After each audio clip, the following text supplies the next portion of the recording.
I want to thank Spencer for accepting my invitation to talk. I was looking for somebody to talk about, birds in the winter and how they survive. Spencer Kaiser is a PhD student in the Department of Forest and Wildlife Ecology at the University of Wisconsin-Madison. His research focuses on what drives patterns of winter species distributions and biodiversity across the snow-covered landscapes of the United States, which is why he's speaking to us tonight. Ironically, he grew up far from the snow in South Florida, but that's where he developed his passion for wildlife. He earned a BS in wildlife ecology from the University of Wisconsin-Madison, where he was involved in research projects ranging from work on the California spotted owl conservation in the Sierra Nevada mountains to the behavioral ecology of white-eared ground sparrows in Costa Rica. He then earned a master's in marine science at the University of Texas Marine Science Institute, where he focused on how changes in coastal habitat and climate impact coastal bird ecology and communities. But tonight we're talking about winter birds. So welcome, Spencer, and thanks again. Cool. So I'm gonna go ahead and share my screen. Yeah, And set up to do that. cool. All right. Wasn't expecting it to be at the bottom of my presentation. Classic Zoom. Cool.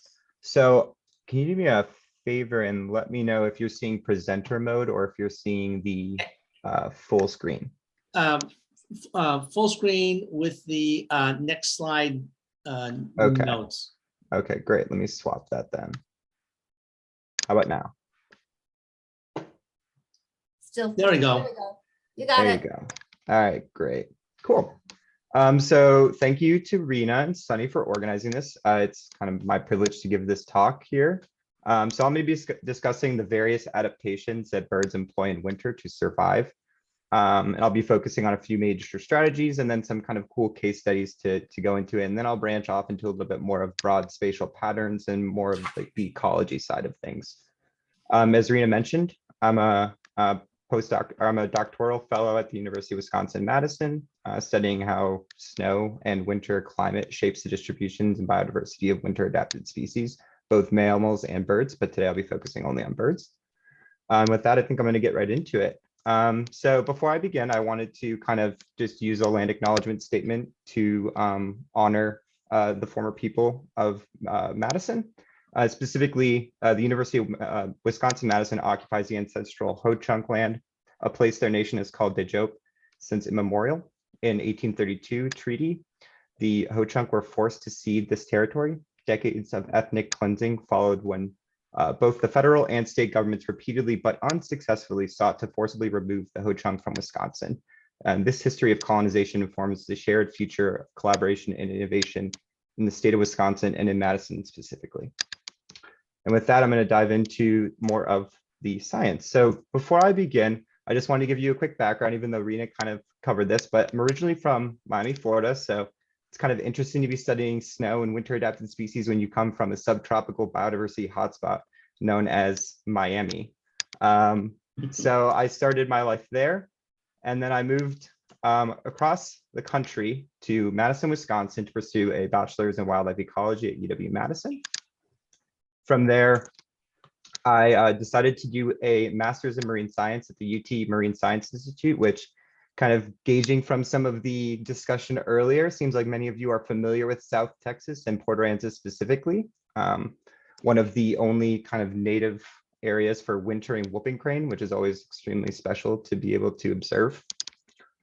After getting my marine science degree, I've kind of explored various research projects along that route and then ended up back here in Madison, Wisconsin to pursue my PhD.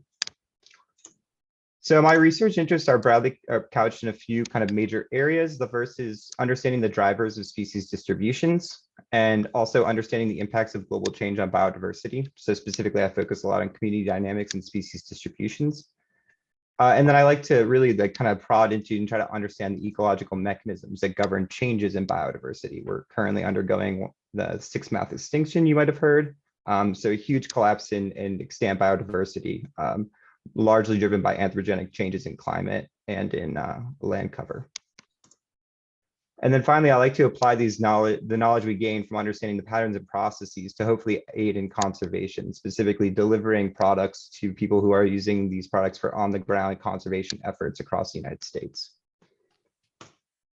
So to start off, I'm just going to give you a very brief kind of talk roadmap on what I'm planning to cover tonight, starting with kind of the major climate gradients in North America during winter. So the spatial gradients and temporal gradients that govern winter climate across the continent are super influential for understanding where birds are, when, and what adaptations they've evolved over time. Next, I'll dive into some of the major survival strategies that birds apply during winter. So there are two major strategies that birds apply, and we'll dive into those. And then I'll go into some case studies of winter adaptations where I'll talk about some pretty cool birds, both in your backyards and maybe in some places you haven't been quite yet. And then I'll dive into some of the I'll move from some of those adaptations into some more ecologically focused research, kind of documenting how winter climate scales up from individuals into communities. And then finally, I'll end with a brief foray into the importance of citizen science for understanding winter species.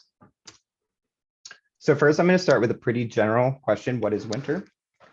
So winter is the time or season in which a ton of environmental parameters change. So we're talking about huge reductions in temperature, heterogeneous changes in precipitation. Precipitation takes a new form. It no longer falls as rain. It falls as snow and can be crystallized into ice. And these tend to force or correspond with reductions in food availability, which makes it really difficult for species to survive when they're metabolically stressed. Also, there are kind of variable influences of these in terms of the biotic interactions that species face. So which species occur in communities changes drastically. If you imagine migrants leave northern forests for the summer, this reduces the amount of species that are contained in the forest. But because reductions in food availability occur with this, we might actually find that competition becomes stronger for certain resources. So just to kind of discuss, again, these spatial gradients in temperature and precipitation, I think it's just important to get a holistic understanding for the fact that as you move north, as many of you understand, you get a huge reduction in mean winter minimum temperature. For us, this doesn't matter so much other than our general attitudes towards outdoor activities and such. But for birds, this is a huge issue in terms of having to undergo rapid adaptation from morphology, physiology, and behavior. Also, there's pretty strong gradients that exist in annual precipitation. As you can see in this figure on the right with annual precipitation, you can see that the areas in red characterize drier sites, whereas the blue greens show a little bit more of wet sites. So they tend to garner more annual precipitation. And it's kind of structured longitudinally. And also it tends to have this very strong maritime or rain shadow influence where mountainous areas tend to accumulate a lot more precipitation, coastal areas as well, whereas areas like the Sonoran Desert and some of these areas in like the Great Basin are characteristically dry. This influences the vegetation. It also influences resources that species have at their disposal. And then lastly, it would be improper to talk about winter without mentioning snow. So I figured that I would kind of present these interesting snow maps that we've actually been developing as part of my PhD that looks at these ecologically interesting aspects of snow cover at really large scales. So the first one being snow season length. You can see that there's this characteristic pattern where as you move from south to north, you get longer snow season lengths, which correspond with lower temperatures and longer winter seasons. As well as you move up in elevation in these areas to the left, specifically in the Rocky Mountains and along the Cordilleran Shelf, you can see that there's this really long snow season persistence in these high altitudinal areas. You can go into the Sierras in July and still find snowpack. And then also snow cover variability kind of quantifies how much snow changes from being on the ground to off the ground. And you can see in the mid-latitudinal areas, such as where you guys are in Illinois and where I am in southern Wisconsin, there's actually quite a bit of variability in terms of how much snow is on the ground at any given time. And this is really important for birds because if you think about the impacts that snow cover might have on birds' foraging abilities, increasing variability can in one day cover your food resources or can allow it to be accessible to you. Therefore, birds have to kind of employ these strategies to get around kind of the unpredictability that winter climate gives them. And then lastly, frozen ground without snow is an important metric for capturing something called the subniveum. And so the subniveum is a thermally stable pocket underneath the snow that many birds might be able to use to kind of avoid the perils of ambient temperature above the snow. It's been shown that the subniveum can actually be relatively stable, sitting around 32 degrees Fahrenheit, even when the ambient temperature in the air is as low as -40. So it provides a really like nice kind of thermal blanket for many species. And we'll talk about this a little bit later. So the two major strategies that I've kind of been implying poses this like very obvious and broad question. Should I stay or should I go? For many species, the answer is I should go. And that requires them to migrate to places like Texas and Florida and down into Mexico and further south. But for a lot of birds that we see kind of day to day throughout the year, the strategy is to stay. And those are the species that I'll be focusing on in a little bit to give you kind of a background on how they can accomplish such an insurmountable feat as to stay in these snow-laden and hostile environments. So first, it would be a disservice to birds, especially the 54% of birds that migrate in the United States, if I didn't talk about migration. So migration presents a really interesting ecological feat. And there's a spectrum of seasonal movements that species employ to deal with changes in resource availability and changes in ambient temperature. So on one side of the spectrum, you have things like black-capped chickadees that'll stick around all winter, and they have specific adaptations to allow them to do that. And then somewhere in the middle of the spectrum, you get these short distance migrants, maybe thinking of things like red-winged blackbirds that'll move kind of somewhat small distances compared to things like wood thrush that will move from their northern breeding sites in Wisconsin and some into southern Canada, all the way back down to Mexico and into Panama and such. And then also you have interesting strategies such as partial migration, where only a part of the population will move at time. And then even other species are even more weird in the sense that they don't actually have directed movements from one breeding site to a wintering site reliably. They're actually quite nomadic. But I think first we'll talk about how migration is an amazing ecological feat. And in order to do this, I just kind of handpicked one of the best and most well-studied species in terms of migrational movements. And what I'm going to show you is just a quick video using eBird data, actually, to show the seasonal movements that wood thrush undertake in a year. So as you can see kind of in the figure, as it progresses during the winter, they're situated mostly down in Panama and such. And then they'll move up and occupy these breeding areas in the eastern regions of the United States and moving up into Wisconsin and the Midwest and such. I'm going to play that again just so you guys can see, because I know it moves pretty quickly. And just for kind of your reference, the yellow going into the purple scale indicates higher abundance. So in the purple areas is where you're going to have the higher probability of finding a wood thrush. Essentially, that's more likely where the wood thrush is going to be. And this just is demonstrating kind of these seasonal movements that species undertake over time. But the physiological feats that species use in order to accomplish migration is actually quite impressive. So this includes, essentially acting as if that species was an airplane. They fuel up and they garner so much fat. In some species, up to 50% of their body mass can be accumulated in fat prior to migration. I'm thinking of things like ruby-throated hummingbirds, which fly 1,000 miles across the Gulf of Mexico in one single flight on one reserve of fuel or fat. Additionally, they can undergo these massive reductions in organ size in order to lighten their load and allow them to put on more fat in order to make these trips. And then they have a whole suite of really interesting navigational features they use, such as a protein in the eye, which is known as cryptochrome, which can allow them to kind of visualize magnetic fields even under like nighttime conditions, which can allow them to orient directionally both north and south and east and west, which is really quite amazing that that evolution has kind of prompted some of these adaptations. But I think for the rest of the talk, I'll be focusing more on what happens if you stay, because this is a talk about how birds survive winter, and it wouldn't be surviving winter if they weren't here during it.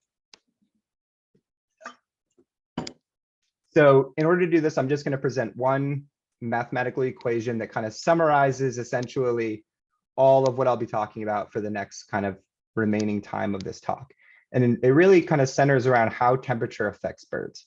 And so in this little schematic of snow bunting, you can imagine that a snow bunting and all birds are homeotherms. So what that means is that they're trying to maintain a relatively stable internal temperature, just as you or I do.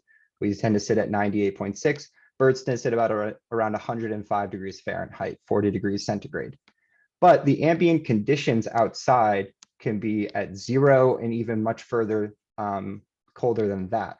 And so this kind of presents the conundrum that a bird is constantly losing heat to the ambient environment.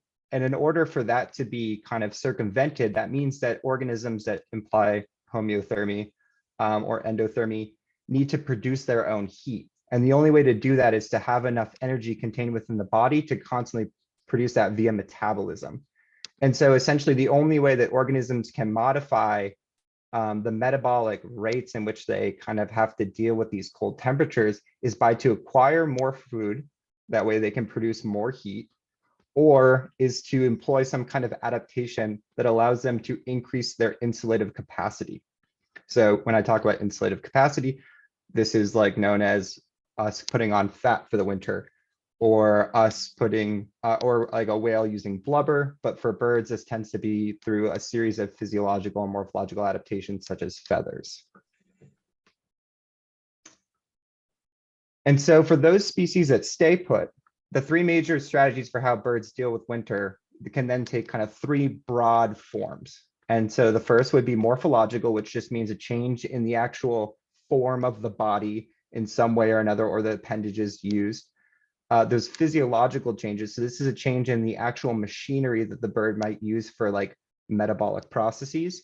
And then the third is behavioral. So species can actually modify the way they experience the environment by employing specific behavioral traits that allow them to deal with kind of the harsh extremes of winter. So for example, for morphological changes, this might be a change in feather density.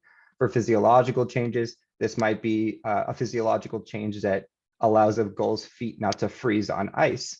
And then for behavioral, this might be something such as a chickadee using a cavity to roost in. So first, I'll kind of dive into some of the morphological adaptations that birds employ during winter.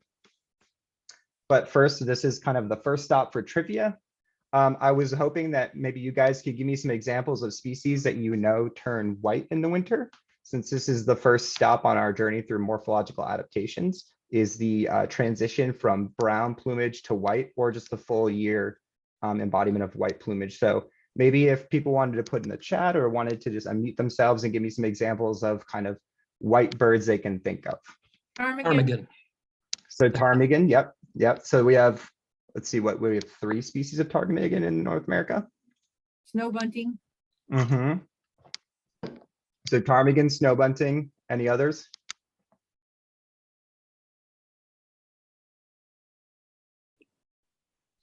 Snowy owl. Snowy owl is a great one. There's another bird of prey that you probably don't see much in the US, but definitely up in Canada.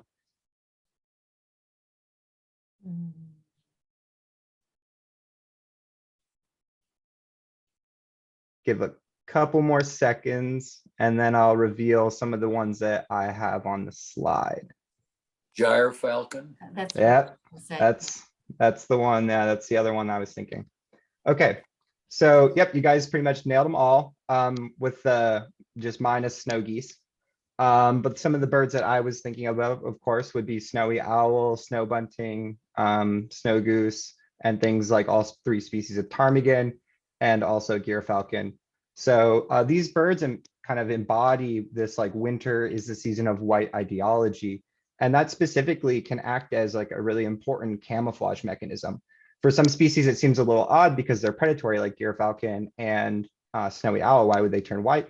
Well, if you think about it, a lot of times snowy owls, especially females, are on the nest roosting, and they also have kind of possibilities of running in with predators such as Arctic fox or wolves in their breeding range. So they also kind of have to deal with predatory threats as well. And also it makes them a little bit harder to pick up if you're a prey organism. So for gyrfalcon, this might be like in terms of hunting birds. A snow bunting might be less apt to pick one up in the horizon if it's kind of camouflaged in with a white background. For the prey species, this works in the complete opposite way, in the sense that ptarmigan will actually blend in really well in snow-covered landscapes to reduce predation events. And this has been shown empirically. And this is also kind of my one foray into mammals to pay them homage because they're kind of the masters of this transformation from brown to white. And there are like 22 species roughly around the globe that do this kind of what we call coat color polymorphism. So they have both a brown plumage in summer or pelage for mammals in summer, and then a white one in winter. And this is directly kind of related to the amount or duration that snow persists on the ground.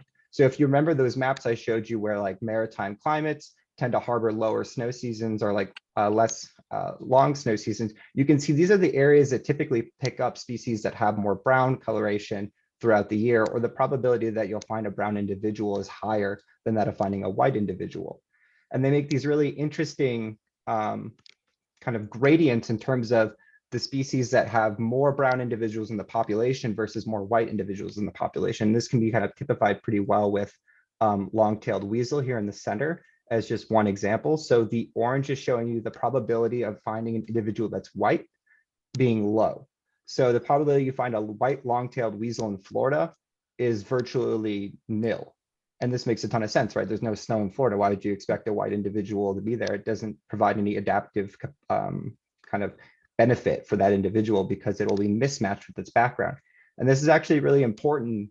We've been finding in terms of studies, in terms of the greater scientific community for predation rates for a lot of these organisms. For example, snowshoe hare that are mismatched on a snowy background. So if they're white and the snow is already thawed out and they're on a brown background, it can increase the probability that that individual dies by like 15% per week. So these can have really large term ramifications in terms of understanding kind of population changes over time in relationship to climate change. Also, it's been shown for willow grouse or rock ptarmigan that the number of snow-free days in April is negatively related to the amount of willow ptarmigan or rock ptarmigan that you pick up on a survey in Finland. So the same analogy can be played for the United States because the same mechanisms are likely eroding winter conditions here as well. So moving on to the next morphological adaptation, while we're on the theme of winter white and also on the theme of ptarmigan and grouse, are these really interesting kind of feathers that are created on the feet. So one thing that's kind of unique about ptarmigan is that they have feathers that actually cover the legs. So the legs tend to lose a lot of heat if they don't have the specific machinery physiologically, or they aren't covered by snow or by feathers. So these feathers actually act as insulators for this species' legs and reduce the amount of heat loss. They also form a secondary property, which is that they actually act as snowshoes. So these feathers along kind of the toes are actually a little bit more firm than the feathers you might find on the species' body. And that rigidity allows them to kind of use them as snowshoes, similar to a snowshoe hare, to walk on kind of fluffy snow, which is a really unique adaptation for a bird like grouse or ptarmigan, which makes sense because these birds spend a majority of their lifetime on the ground foraging, unlike most species that might be arboreal or use trees. So in terms of my second kind of question, I'm going to be talking a little bit about feather density and just the importance of feather density and the number of feathers that an organism has on its body. But could you guys maybe guess for me the number 1 and 2 birds that have the most feathers? So this is the most feathers of any bird in the world. Penguin. All right.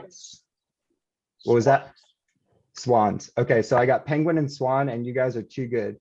So yep, emperor penguin has the most feathers of any bird in the world at 80,000 feathers. And the second is tundra swan. And does anyone want to guess the number of feathers that tundra swan has? You know that it's less than emperor penguins at 80,000, but do you know how many a tundra swan has?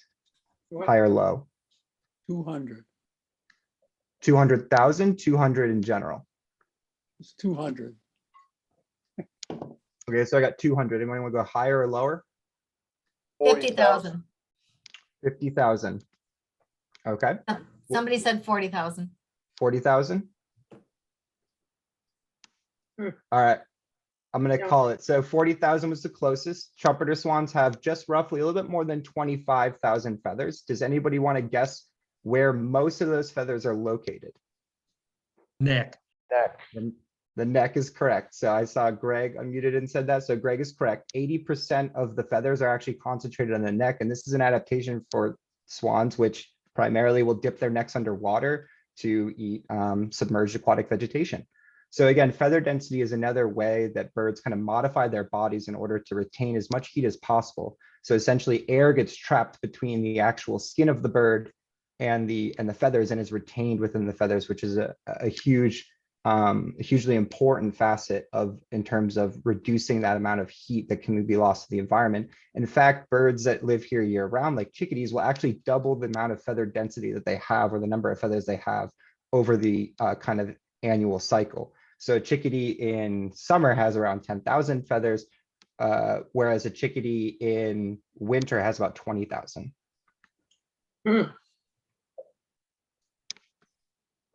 So now I'm going to move into physiological adaptation. So again, this is like kind of more of a change in terms of the machinery that the bird's using in order to thermoregulate or survive in winter.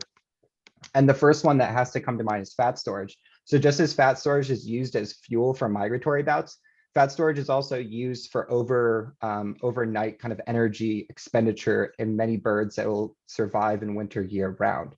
And so this little figure on the left is just showing you kind of throughout the seasons, the accumulation in fat for gray jays or Canada jays. Yeah, And yes. so as you can see, from September to December, you see a marked increase in the dawn minimum fat class.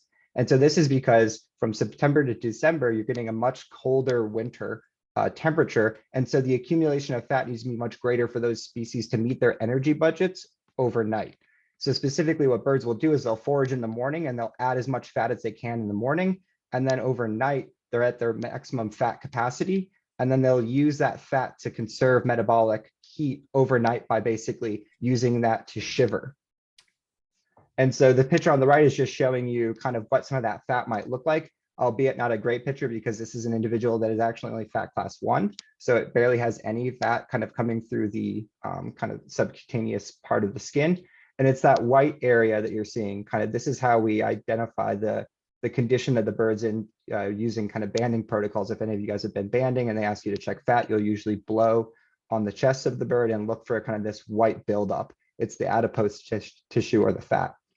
And so a really cool kind of or interesting fact is that birds tend to accumulate roughly 7 to 12% of their body mass and fat over a single day, every day through winter, at least in the core of winter. And kind of, I'm probably giving away my weight here for those that want to back calculate it, but this corresponds roughly to me adding 22 pounds of fat to my body from morning to night when I go to bed. It's an amazing feat to mobilize that much tissue and to forage that much and accumulate that much fat storage. And fat's actually really important relative to like protein or carbohydrates because it's really calorically dense. And so it actually can be metabolized at a slower rate per gram and yield a higher energy output relative to that of protein or to carbohydrates or such. And so kind of adding fat throughout the day is really important for birds that want to make it through the night and survive.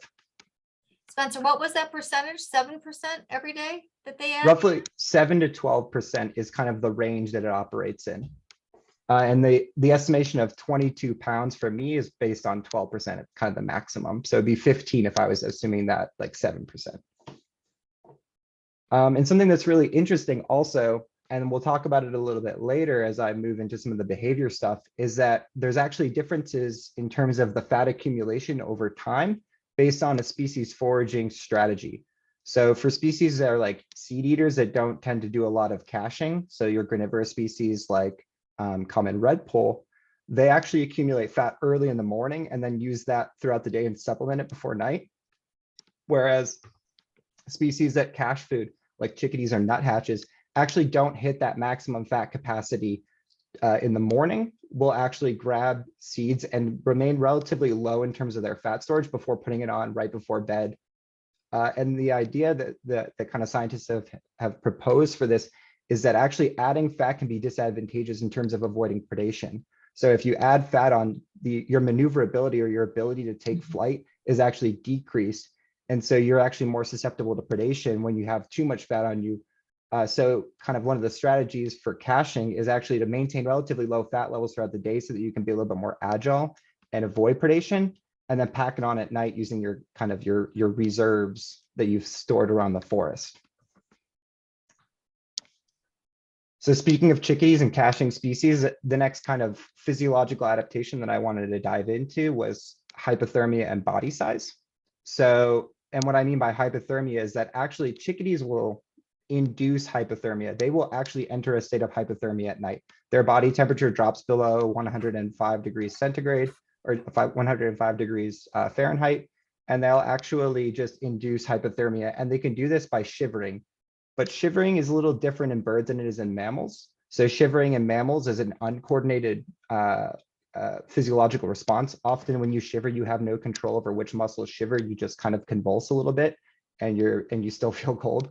But with chickadees, they can actually have a coordinated shivering all over their body, which can retain heat and through metabolism from the short firing of these muscles over and over and over and over again. But this requires a substantial amount of fat to pack on in order to be able to do this all night long. The second kind of point of this slide is to talk about also body size. So there's a kind of an ecological principle that as you go up in latitude, body size increases. It's something that we call Bergmann's rule. And this is because from a physiological perspective, if you can imagine the surface area to volume ratio of a bigger bird is actually less than that of a smaller bird. So if you had two bouncy balls, one bigger than the other one, the surface area volume ratio of the bigger ball is going to be less because there's there's less surface area compared to the amount of like volume that ball holds. And so this is really important in terms of kind of retaining heat again in terms of low thermal temperatures. And it's actually been speculated that this is the reason that we have this really interesting suture zone between black-capped chickadees and Carolina chickadees, which is what we call sympatric species. It's a species that it's subdivided mostly through kind of this like barrier that exists in terms of their ability to thermoregulate. So it's not really a geographical barrier that separates the two species. It's actually like a physiological barrier based on temperature. And that suture zone sits right around here where this yellow line shows. This is just a figure from a paper with the gray dots representing the range from eBird checklists of Carolina chickadee, and the black representing kind of eBird checklists that were collected with only black-capped chickadee. That yellow line is where the two species co-occur. And that yellow line tends to sit at a temperature that corresponds directly with the metabolic costs that Carolina chickadees have, and it outweighs that of the metabolic cost of the black-capped chickadee. So that separates these two species because black-capped chickadees are a little bit better at thermoregulating over winter, and they can kind of outcompete Carolina chickadees where it wouldn't be able to kind of move up and invade the range for physiological and competitive reasons. The next kind of physiological talk that I want, or physiological principle I want to talk about is this really interesting thing that happens with birds' legs and feet. So for the example, I'm going to use this, what looks like a Bonaparte skull, to kind of illustrate this point. So countercurrent heat exchange is something that's really cool, where it's actually like a re-networking of arteries and blood vessels. And so specifically, the vein is carrying blood away from kind of the heart at this like relatively high temperature, probably around 40 degrees centigrade for birds. But as it enters into the extremity to supply the extremity with blood, it's cooled by the ambient temperature. Oh, sorry, I just reversed this. So the artery is carrying blood away at this 35 degrees centigrade, and then it's warming the blood that goes from the extremity back into the heart so that the actual body temperature of the organism isn't affected by its proximity to things like ice or to cold, because otherwise this organism would lose a ton of heat through its feet into the ambient environment. This is actually an adaptation that's also been documented in sled dogs that wasn't actually bred into sled dogs. It was kind of passed down through kind of evolutionary genetics from the ancestral origin, which would be things like wolves. And so kind of like huskies can actually moderate the temperature of their paws to sit right above the lethal limit for the paws. So that would be like right above where it would get frostbite. but actually it's still very close to the ambient temperature that it exists in so that it doesn't lose too much heat through the pads of the paw. This is a similar principle that operates in things like gulls and chickadees and such that have that exposed leg covering, which is really cool. Just a re-networking of the arteries and veins. Okay, so now I'm going to move a little bit into the behavioral adaptations that species employ. So we've gone through the morphological adaptations, such as the feather density. We've gone through a little bit of the physiological adaptations with countercurrent heat exchange, fat stores, and such. And now I'm going to talk a little bit about some of the behaviors that species do. So if we remember that original graphic that I presented that was talking about the snow bunting losing heat to the environment, and it has to retain that heat through some kind of insulative property, that's usually couched within the morphological and physiological realm of things. The other thing that species can do is modify the temperatures they experience through behavior, or they can increase the amount of foraging efficiency that they have to do things like pack on fat. So the first one that comes to mind, of course, has to be caching. So there are kind of a slew of species that exist in North America, and particularly in like boreal climates and northerly climates that employ caching behaviors. Things such as a common backyard bird like tufted titmouse will cache. But then more extreme examples include things like Canada gray jay, acorn woodpecker, Clark's nutcracker, which is just a phenomenal bird, northern shrike, and hawk owls and things like that. And so kind of what's been really like investigated with some of these species is actually the brain is fundamentally different in some of the species that employ caching behaviors. And what I mean by that is there's been an enlargement of the hippocampus for a lot of these species. So the hippocampus is a region of the brain that promotes memory and specifically works for spatial memory. And so things like chickadees at northern latitude compared to the same species at a southerly latitude have greater amount of area comprised of the hippocampus for being able to remember where the cache site was, because those cache sites are critically important, especially when you're trying to pack on fat right before the nighttime. And so like, some of the cool facts that occur with the birds on the slide here is that things like Clark's nutcrackers can cache up to 33,000 seeds and recover up to 78% of those across a forest, which is just absolutely out of this world. Acorn woodpeckers can, they create these really cool networks of acorns that they stuff in trees called granaries. And they can pack up to 50,000 of those in their like home range. I can't even remember my keys are after work, like let alone recover 78% of my nuts that I stashed around a forest. It's unbelievable. And then kind of another one that's pretty cool is like gray jays actually have a specialized saliva that they can use to stick items they want to cache on the underside of branches to keep them away from seed predators such as squirrels, kind of at the snow level, or the fact that at the snow level they might get freezer burned. So they actually stuff them underneath branches using specialized saliva. And then finally, kind of a famous example in terms of the northern shrike is the aptly called butcher bird, which it's the only predatory, one of two predatory songbirds in the United States. Its sister species, the loggerhead shrike, is another example at southerly latitudes, also smaller, so body size matters, which will also kind of impale its prey on things such as barbed wire and anthropogenically influenced environments, or more on like twigs and things with spines. So these caching behaviors can really kind of give these species an edge in terms of keeping food stores at dire straits. So another behavioral adaptation that species use is reliance on supplemental food. And I'm sure you guys, if any of y'all put bird feeders out, you'll notice this. During winter, you're going to get a lot of presence of things like chickadees and jays and such. And a lot of these species will use supplemental food.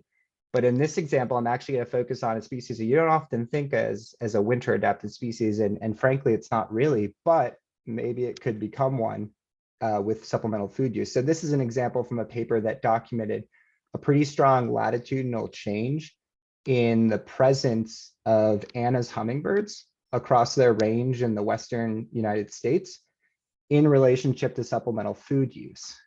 And so these researchers used eBird to understand, actually they used Project Feeder Watch to understand kind of where these hummingbirds were in their historic range. So as you can see, this kind of light bar denotes the 1997 historic range of the species and the response in being able to find an Anna's hummingbird at a Project Feeder Watch site relative to the latitude. So I'll walk you through this. So in 1997, the chance of finding an Anna's hummingbird at a Project Feeder Watch site at 34 degrees latitude was quite high. But as you move into like 50 degrees latitude, it's almost virtually nil. You can't really find them there because it's too far north and they don't have enough food resources to make it through the winter there. They might not be physiologically limited by that, but they are in terms of temperature, but they are in terms of food resources. However, as kind of urban expansion in the Pacific Northwest has increased, we have a lot more people feeding hummingbirds. So in 2005, you actually see an increase in the latitude in which those species can exist in. And then by 2013, you basically get an equal probability of finding an Anna's hummingbird in winter from 34 degrees latitude all the way up to 50 degrees latitude, kind of concurrent with the expected range shift that the species will be kind of demonstrating. And for those of you who might say, well, of course, like maybe climate change is making it actually warmer up at those latitudes. In fact, you can see with mean minimum January temperature from the light gray to the dark gray, so this is going from the historic range to the current range, the thermal tolerance or the temperature at which you can find as hummingbirds has also increased. So they're actually just increasing where they can. They're basically increasing the temperatures that they're allowed to survive in by using supplemental food resources that people put out. The other big behavioral adaptation that species use is they actually can modify their environments or the habitats that they use in order to keep warm. So a great example of this is woodpeckers. So there are very few migratory woodpeckers in the United States. A lot of these species will drum out cavities for nesting and for roosting purposes. And the nest cavity can have some severe reductions in the amount of kind of cold extremes that the species faces. So it's usually generating a lot of heat itself that can be contained within the cavity, but also the cavity prevents the species from being hit by wind, and wind can directly remove heat at a rate greater than if there was no wind. Hence the reason we call it, it's 5 degrees out today, but it's -20 with wind chill. The other kind of like example would be like species that might not use cavities, but they might actually use kind of low-lying vegetation to reduce the amount of energy that they lose to the environment. So in this example, we have, oh my gosh, house finch, or purple finch probably, nested here in this pine tree, which is likely going to be kind of, while it roosts, it'll move towards the center of the pine tree to reduce the amount of thermal energy that it's lost in the environment. And actually a pretty interesting thing is that for species that have like social hierarchies, so again, I'm going to keep hammering chickadees because what an awesome bird. But the social hierarchy can actually dictate where the bird's position is on the tree at night. So a dominant individual gets the best spot. It's going to be right next to the tree trunk, and it's going to outcompete all of its subordinates and force them out towards the extremities, which is going to lead them to have reduced kind of or increased heat loss, but also increased chances of being predated on. So it kind of functions as two negatives for that species. The other example is communal roosting. So often during winter, you'll see crows roost in these large aggregations together. And there's a ton of theories as to why species would communally roost. And it's not all just related to winter, but there has been quite a bit of hypotheses developed along the idea of it being mutually beneficial for being able to retain heat in these large roost aggregations. Other kind of examples have to do with predation risk that the bird ensues relative to like kind of the geometry of the selfish herd, as we call, and things such as that matter, which just means that like individuals will have a lower chance of actually being picked off by a predator if there's many of them, rather than if there's few of them, just based on kind of simple dilution alone. So another really cool behavioral adaptation. Oh, Go ahead, Duke. I thought we were leaving behavior, but I just wanted, there was one question that had to do with caching from Steve Wilson. If multiple individuals are caching in an area, do the other the birds end up raiding other caches? Yeah, so that's often something that birds will account for depending on the behavior of the species. So for a lot of species that cache, they might actually do it in secrecy. So with Clark's nutcrackers, you could actually have, there's a bunch of like interesting field notes where they'll be like surveying areas, looking for other birds around them, and then they'll quickly like stash it underneath something. Or like crows often will cache things behind cover. So they'll like duck down behind a branch and then they'll cache it before another species can see it. But there's always a fear of the cache being raided by another species or a conspecific, so something of the same species. So it is interesting for sure in terms of the caching behavior, and it is a topic that I'm not well versed enough to really go too deep into it, but it is Okay, super I'm interesting. gonna hold the rest of the chat to later because I know you've got a lot of material, but go ahead. Nope. Yeah, no problem. So another kind of behavioral adaptation is using snow directly. So remember I talked about the subnivium, this thermal pocket underneath the snow. So one species that does this is kind of native to Wisconsin and to kind of far out places along the boreal zone is the ruffed grouse, which is a really cool bird. That and I have this kind of cool video showing a grouse using a snow burrow, which is kind of what they're called. And then they also use snow bowls, which are depressions, but it's a little bit less understood how they use snow bowls relative to burrows. But anyway, this is kind of one bursting out of a snow burrow. So if you've ever gone walking in the North Woods on a snowy day and been scared to death by a grouse bursting, this is kind of what it looks like. Hopefully this plays for y'all.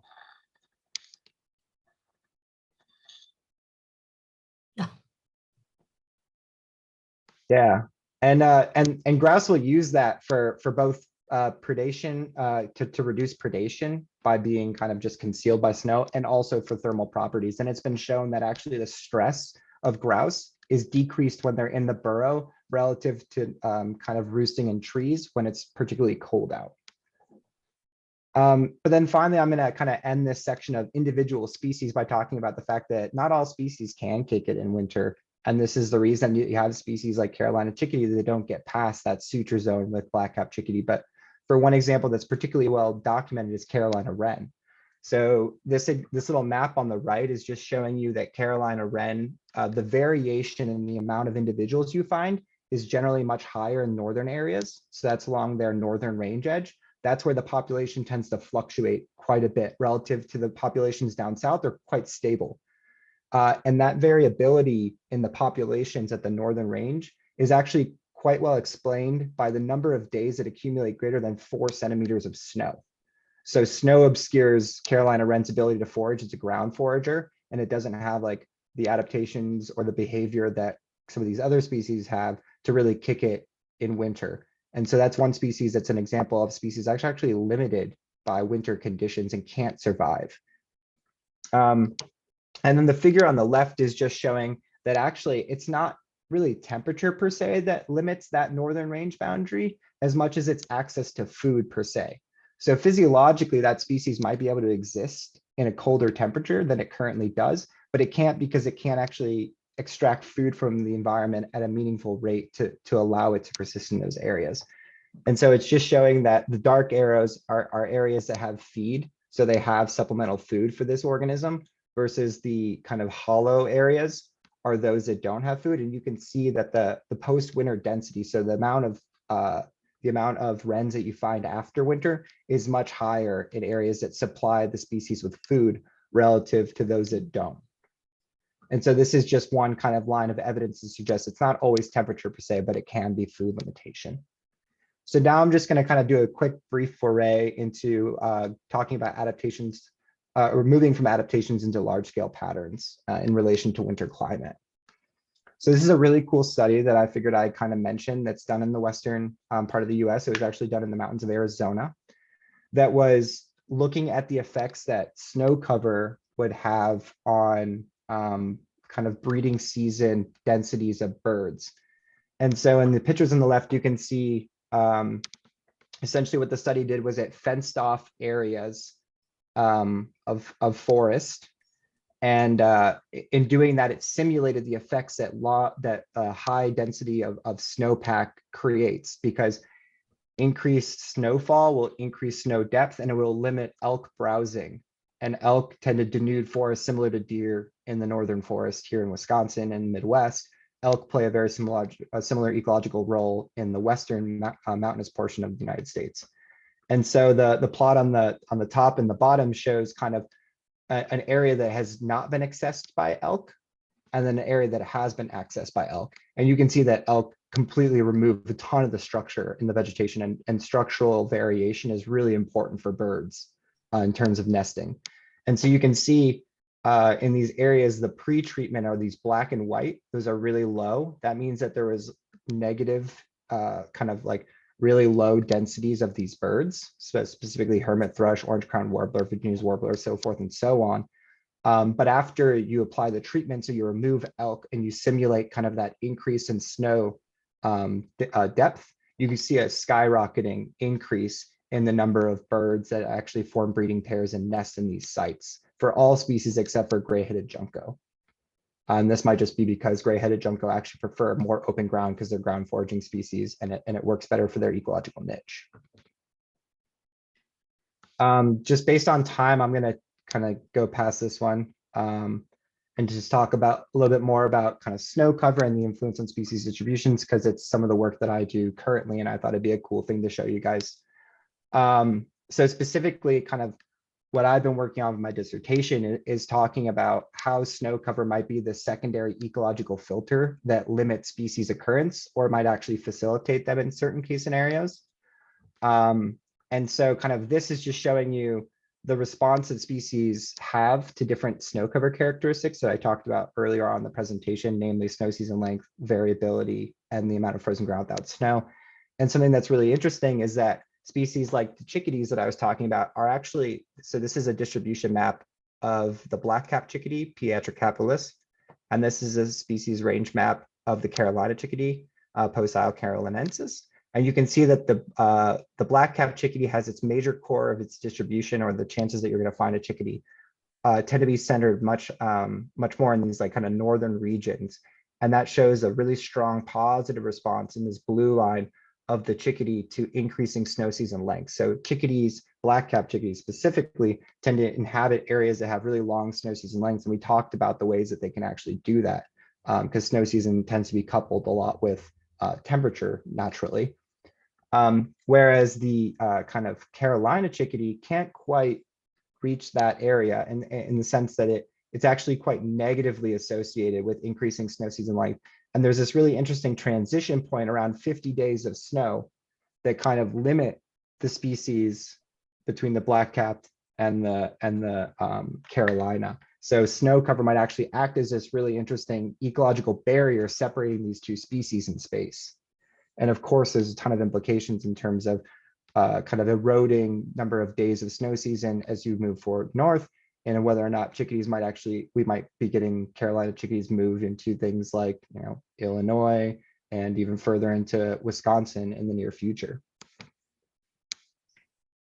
And then, you know, another kind of figure from the work that I've been doing is really like looking at how species respond to snow at the individual level. And basically really what I want to what I want you to take away from this, and not to dive too much deep into it, is just that we see these really interesting ecological interactions between species and snow season length, snow cover variability, and frozen ground without snow that we might actually expect, despite the fact that there's been virtually no solid foundational research in terms of how snow cover shapes bird distributions in winter. And so you see things like, you know, the really strong positive response. So, you know, bars on the right side indicate that it responds positively to one of these variables. And then the length of the bar indicates how important that was in terms of its distribution. And so you can see again, like black-capped chickadee responds really positively to long snow season lengths, whereas Carolina chickadee is quite the opposite. It wants nothing to do with snow. It's like, get me out of here. And then other species make a lot of sense too. You know, you have pine grosbeak, these boreal species, common redpoll, ruffed grouse, which use a subniveum. They require these long snow season lengths with stable snowpack. And, you know, as I was talking about with climate change, that these can have some major implications for what species, where they are in space and time. And so this is a figure showing you the occurrence of black-capped chickadees if you were to simulate reduction in snow season length.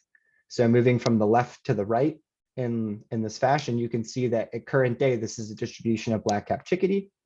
As you move to the right and you reduce the amount of snow cover by 14 days, you can see that this range starts to contract around areas such as Southern Appalachia and move northward a little bit into Wisconsin.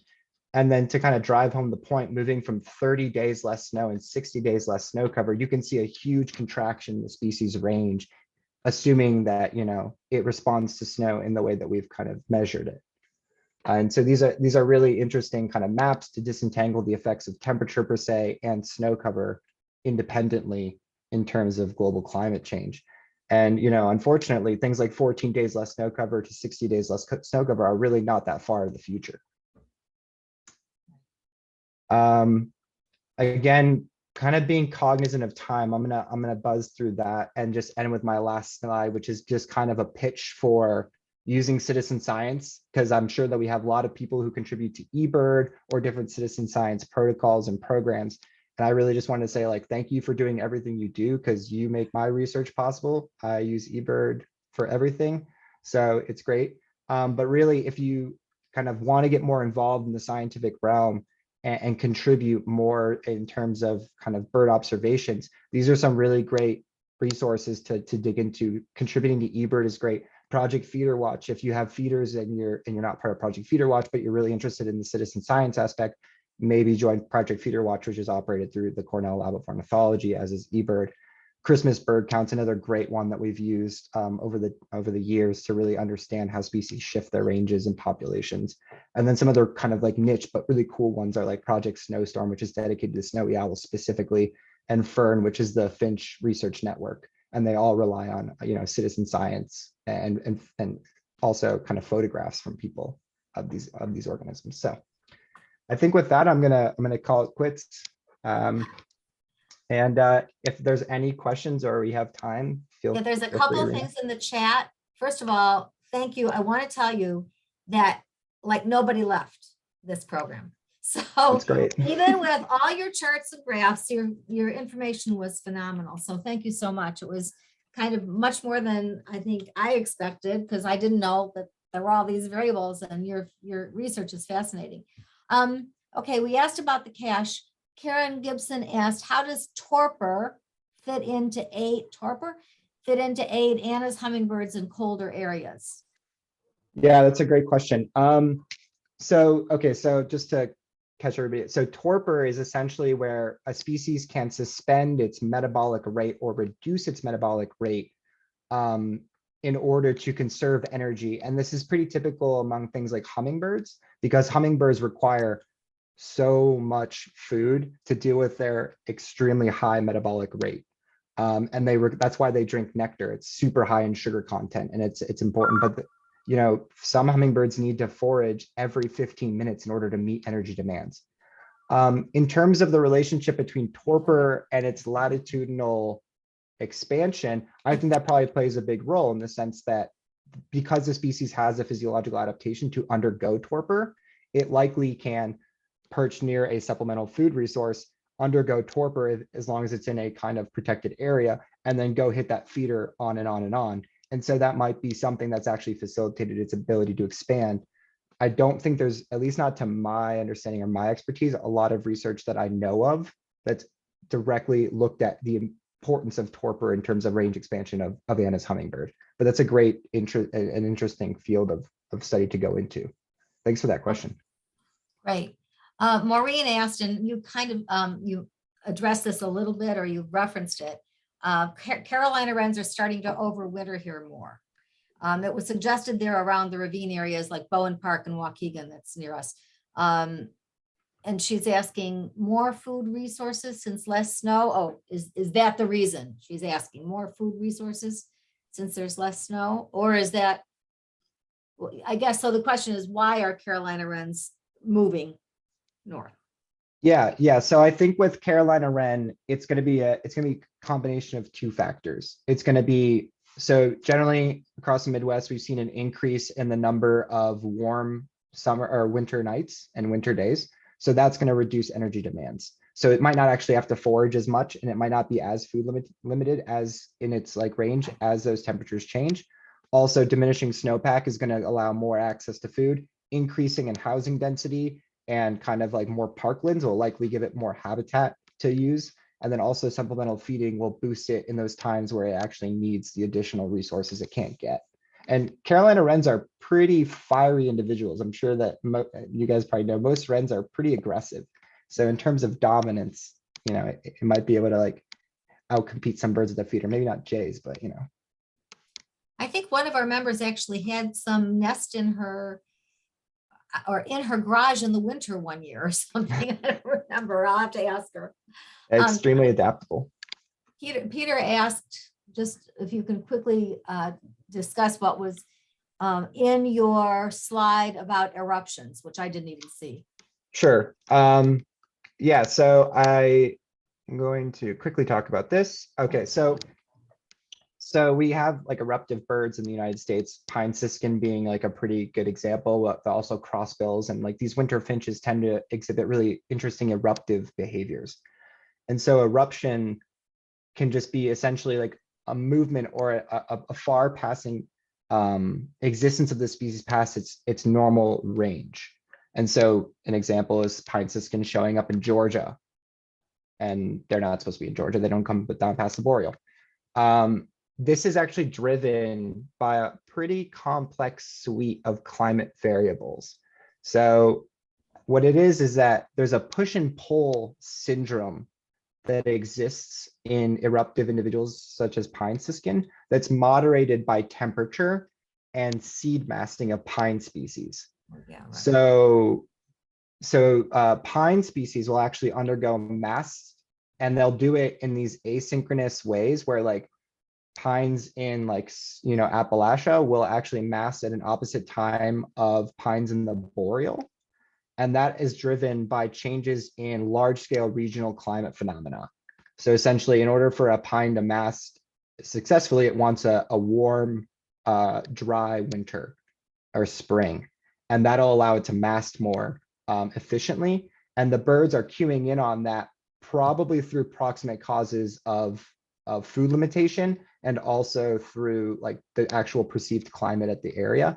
And then they do these dipoles where they'll go north, south, and east and west. And those are controlled by different climate factors, namely precipitation and temperature that influence mass. So it's kind of like it's a multiple interaction type situation.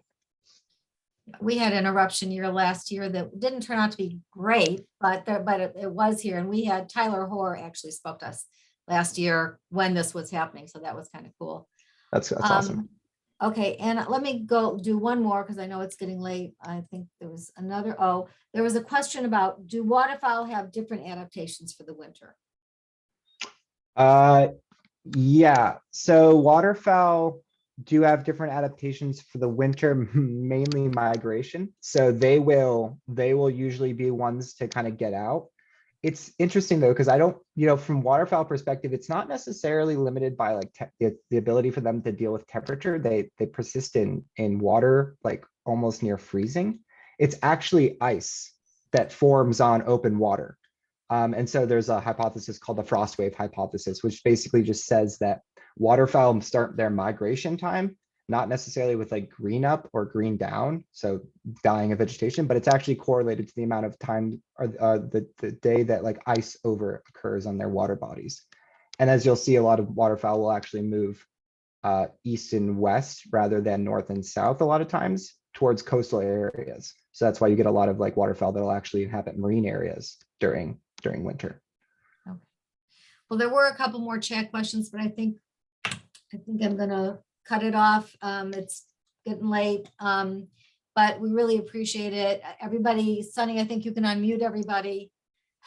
I think we have a goodbye from Peter. So thank you so much. It was really fascinating. And when do you finish your PhD?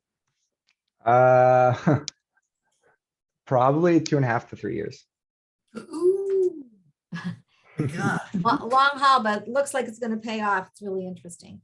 Yeah, I hope so. Thank 2 you, to 3 everyone. years. I know, I think I'll collectively be in school over a decade, easily.